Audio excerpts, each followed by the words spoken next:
বন্ধুসকল স্বাগতম জনাইছো মোৰ আন এটা ভিডিঅলৈ বন্ধুসকল আজি ভিডিঅটো হ'ব এখন আসাম টাইপ ঘৰৰ বেৰেণ্ডাৰ বিষয়ত বন্ধুসকল বেৰেণ্ডাটো চাট ঢালাই কৰা হৈছে গতিকে চাট ঢালাই কৰোতে মেটেৰিয়েল কিমান লাগিব খৰচ কিমান হ'ব সম্পূৰ্ণ ডিটেইলছ এই ভিডিঅত আমি আলোচনা কৰিম গতিকে ভিডিঅটো স্কিপ নকৰাকে হেহলকে চাই থাকিব তেতিয়াহে আপোনালোকে ভালদৰে বুজি পাব যদি ভিডিঅটো ভাল লাগে লাইক কমেন্ট শেয়াৰ আৰু সাবস্ক্ৰাইব কৰিবলৈ নাপাহৰিব মোৰ নাম এমজি আপোনালোকে চাই আছে মিস্ত্ৰি গুৰুজি বন্ধুসকল প্ৰথমে চাট ঢালাই কৰা ভিডিঅটো চাই লওঁ তাৰ পিছত চাট ঢালাই কৰোতে মেটেৰিয়েল কিমান লাগিব টোটেল কষ্ট কিমান হ'ব তাৰ বিষয়টো আলোচনা কৰিম গতিকে ভিডিঅটো হেহলকে চাই থাকিব বন্ধুসকল এখন ঘৰৰ ভিডিঅ মই অলৰেডি বনাই থৈছো মানে ফাউণ্ডেশ্যনৰ পৰা লিংটাৰলৈকে কিমান খৰচ হৈছে মেটেৰিয়েল কিমান লাগিছে টোটেল কষ্ট কিমান হৈছে তাৰ বিষয়ত মই অলৰেডি ভিডিঅ বনাই থৈছো আপোনালোকে চাব বিচাৰিলে ইন স্ক্ৰিনত মই ভিডিঅ লগাই দিম হেহত আপোনালোকে হেটোও চাই ল'ব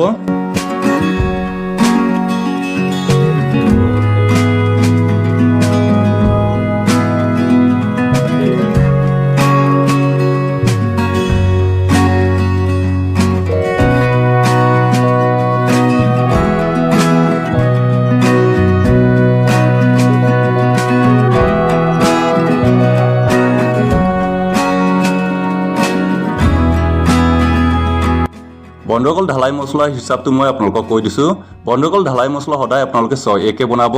6 মানে আপোনাৰ সিমেন্ট 1 ভাগ বালি 2 ভাগ আৰু শিলগুটি 4 ভাগ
বন্ধুসকল চাট ঢালাই কৰা ভিডিঅ মই আপোনালোকক ভালদৰে দেখুৱাই দিলো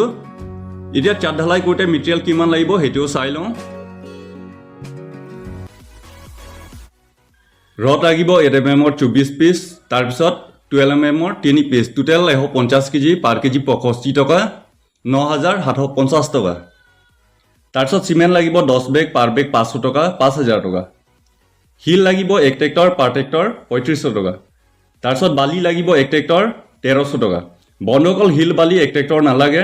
অলপ কম লাগিব মানে আধা ট্ৰেক্টৰ মান লাগিব হলে আপোনালোকে 1 ট্ৰেক্টৰ কিনি থব লাগিব তাৰ পিছত সেটাৰিংৰ কাট লাগিব 12 এক সাইজৰ 13 ফুটি 17 পিস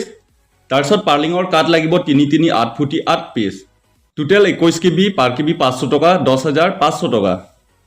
তাৰ পিছত বা লাগিব 15 পিস পাৰ পিস 80 টকা 1500 টকা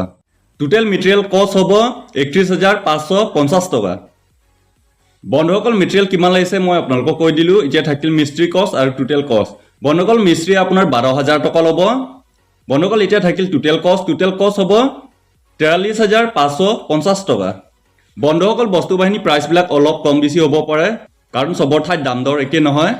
বন্ধুসকল এইটো ভিডিঅত আসাম টাইপ ঘৰৰ বেৰেণ্ডা চাট ঢালাই কৰিলে ঘৰখনত মেটেৰিয়েল কিমান লাগে কিমান খৰচ হয় তাৰ বিষয়ত সম্পূৰ্ণ ডিটেইলছত এইটো ভিডিঅত আলোচনা কৰা হৈছে তথাপি আপোনালোকৰ যদি কিবা প্ৰশ্ন থাকে বা সুধিবলগীয়া কথা থাকে মোক কমেন্ট সেকশনত জনাব মই আপোনালোকৰ উত্তৰ দিবলৈ চেষ্টা কৰিম বন্ধুসকল ভিডিঅটো হেহলকে চোৱাৰ বাবে ধন্যবাদ